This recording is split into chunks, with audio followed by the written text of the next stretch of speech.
Guys, today I got the Returning Heroes title, and you can simply get it by not dying in Sea Dragon Nest Core. But that's not our topic today because we will discuss suffixes. But if there's enough interest in the Sea Dragon Nest guide, let me know in the comments and I'll cook it up.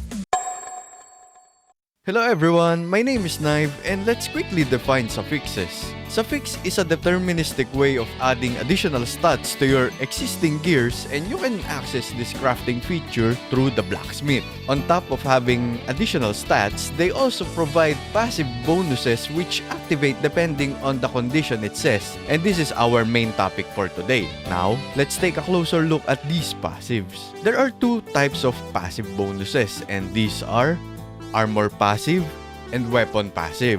Armor Passives generally activates when you take a hit from the enemy and gives you its corresponding buff.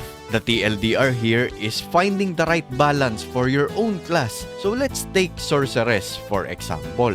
I know my Sorceress lacks physical defense due to her low natural wit scaling. So my choice of suffix is Iron Wall because not only it gives a higher raw physical defense, but also it triggers a physical defense reduction buff for a short duration, which would be a difference between getting killed or surviving an attack. With that said, where do I recommend crafting the Iron Wall suffix then?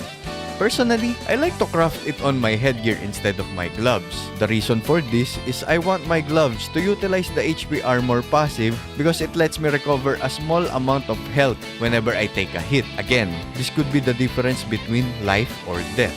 Before we proceed to the weapon passives, I want to quickly highlight the Intellect suffix as well. Intellect suffix has a passive where it provides all attribute resistance, and most hard-hitting attacks has an element like Sea Dragon Dive, Apocalypse Floor Attack, and Manticore Gravity Ascension to name a few, so you might consider that as well. Now that we got it out of the way, let's proceed on weapon passives. Contrary to armor passives, weapon passive activates when you are hitting the enemy and could either inflict a debuff or deal additional damage on top of your attack. It looks complicated, right? Well, as always, let's simplify it by grouping passives which could inflict debuffs instead.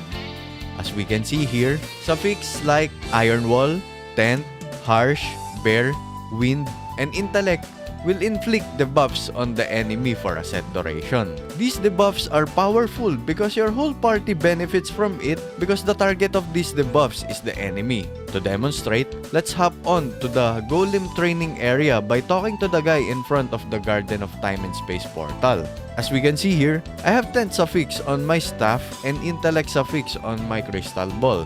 So if we are correct, hitting the golem will inflict a debuff, and there, he is now under two different debuffs. So how does this come into play? Let's take a look at this Sea Dragon Nest clip.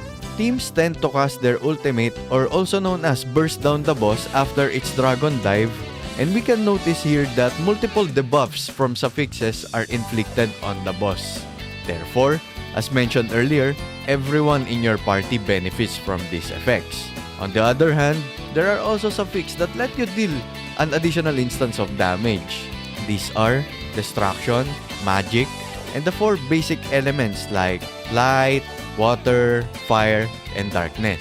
The advantage of crafting these suffixes is they tend to have a higher raw attack power and critical stat, but at the cost of lower basic stats like Strength, Int, Wit, and Agi. Although some weapons like an axe have a similar attack and critical stat, regardless if you craft it through wind or destruction. So make sure to double check and compare before crafting. To simplify, these suffix only give a single instance of additional burst damage, and it procs on any hit you do. What this means is this passive effect could also proc on your normal attack, which is a wasted effect. Now that we have a better understanding on these passives, it is now your call whether you want to contribute to your party by inflicting more debuffs to the enemy, or you want to deal more damage for yourself.